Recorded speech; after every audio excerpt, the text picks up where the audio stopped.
Jalan Cirebon.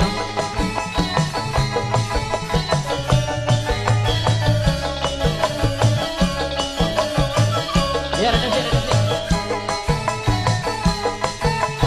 Ya. Oke, tunggu sih. Gua langsung.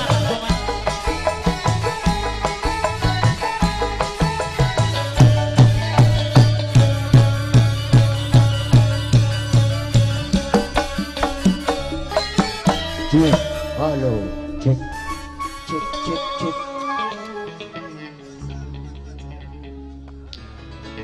Assalamualaikum warahmatullahi wabarakatuh. Anak Betawi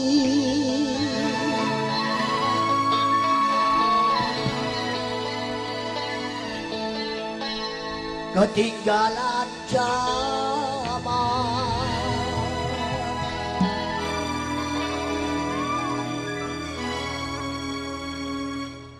kadene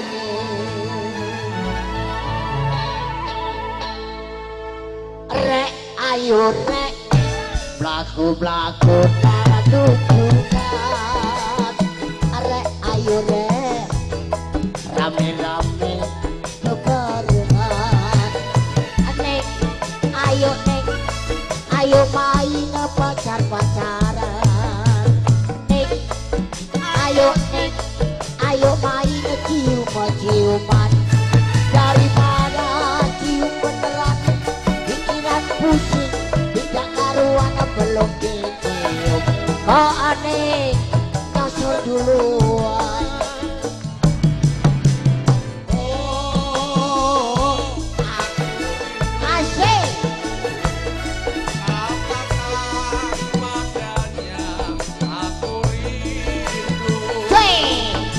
Burung nyanyikanlah, katakan padanya aku rindu, Tanjung Perak atau di laut, siapa suka boleh ikut.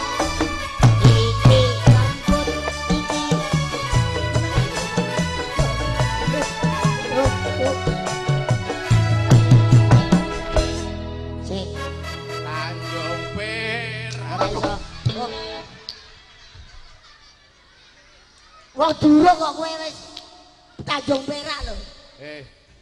Bayaran 300 sik mbok antemi iku lho.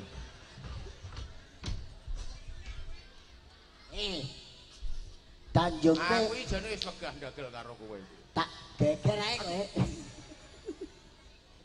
Tanjung Perak. Apal aku lagu ngono. Lagu dapure ngono arep mbok tidohno. Aku jajal. Tanjung Perak. Tepi laut. Siapa suka boleh ngentut. Alah. Boleh ikut. Pateni wis pateni. Ngono nesu. Tanjung Perak. Tepi laut. Siapa suka boleh ikut. Iki patak. Rambut. Ora ana rambute mbok kon muni rambut. Wong mlunus ora ana rambute mbok kon muni iki rambut. Ya ini patak ya ngono. Ini rambut. Embut. Juara kowe. Rambut embut. Rane kowe ora krungu kok. Ini rambut. Rambut. Ini janggut. Ini sikut. Ini perut. Bawa perut. Tanjung Perak. Tepi laut. Siapa suka boleh ikut. Ini rambut. Ini janggut. Ini sikut. Ini perut. bawah perut. Tanjung Perak. Lu Tanjung Perak kok terus sih lo. Kowe mbok didingi kene gak wani lho aku.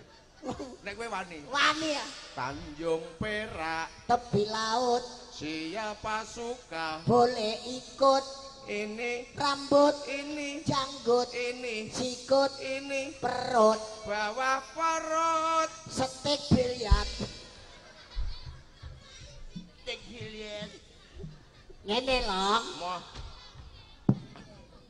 kowe karo aku matur nuwun. Alhamdulillah. Ning daleme iki lha apa kowe iki? Hehe. Ning daleme Pak Budiman. Pak Budi. Cek, Ngene. aku ku dibal lho. Piye piye? Mas Kancil, sampean ora mbancaki jenengku kok mbok leh-leh jenengku ku ora Budiman. Pak Ijon mbok sapa? Budi, pokoknya ngarep iki Pak Budi. Wah, wong kowe iki entuk tanggapan campur sari nek aku sing entukno apa ya entukno. Lah iya mula iku. Wonge marana Kowe nggonku. sing lara boncengan sepeda motor. Heeh. Alah niki panjere sithik lah ya Mas Bila wong urung ngobong kentheng ya Karo ngono. karo Pak Min iki. Heeh. Mun mboten napa-napa. Sakniki Mas Bilong pinter. Alah Pak wae karo sampean karo aku wis akrab e kok. Heeh. Bahasa bayaran ki gampang. Wong Bilong karo Kancil ki ora dagelan materialistis. Ya. Ya engko nek nyangoni Bilong dikira-kira butuhe nek mulih kena nggo tuku sapi aku ya ngono. Ah. Wong dikira-kira kok butuh nek mulai nggo tuku sapi. Ayo ndelok sapine Sing to. lho nduk sapine piye? Nek sapi Brahma ki ya tekan 9 juta, 10 juta. Lah sapi sing piye? Sapi sakmene iki lho. Iku jenenge pedhit. Ya pedet karo pedhit. Pedhit ku gedhe, cilik ku pedhit. Kowe ora ngono lho. Heeh. Pak Min iku lho sing nganggo kopiah putih. Heeh. Iku tekan nggonku. Heeh. Ning aku ora ana. Ora ana. Dipuk izin. Oh, izin malam iki ya. Heeh. Bareng bar dipuk izin tiba ke sepeda motor, untune ilang siji. Untune Pak Men. Pak Min. Bangeten Mas Kancil, aku bar ke omahmu tiba sepeda motor, untuku ilang siji. Lho, Ora-ora tegen kula Pak Men kula gadah untuk jaran. Kowe matur nuwun Matur ditekakno nuwun. kowe kene. Ngene iki termasuk kowe karo aku berkah. Heeh. Ya toh, barokah. Barokah. Nyatane Bapak Budi duwe gawe dalam rangka Walimatul Khitan ya. Sunatan. Heeh, didongak-dongake. Heeh. Sak bubare nanggap campur sarine Mas Kancil. Heeh. Hibur Belong karo Kancil. Muga-muga dadi bocah sing soleh. Amin. Migunani tumrap negara lan Lan bangsa. bangsa. Patuh wong tuane lanang wadon taat karo agamane. Amin. Sapa ngerti somben nek iso dadi pegawai negeri nek iso. Nek ora iso dadi wira Wira swasta. swasta waton sukses wong Kaya kene. bapake. Kaya bapake nang kene perusahaan kentheng ngobong sepisan ya kayane wis ketok. Heeh. Sok ben nek gedhe syukuran anggap campur sari neh. Nah, Ya. sapa sing gedhe? Anake Pak Budi. Anak Pak Budi wis gedhe Gedhe nikah. anggap campur sari. Kembang Jaya. Sida rekoso iki. Alah. Kembang Jaya sik. Ah,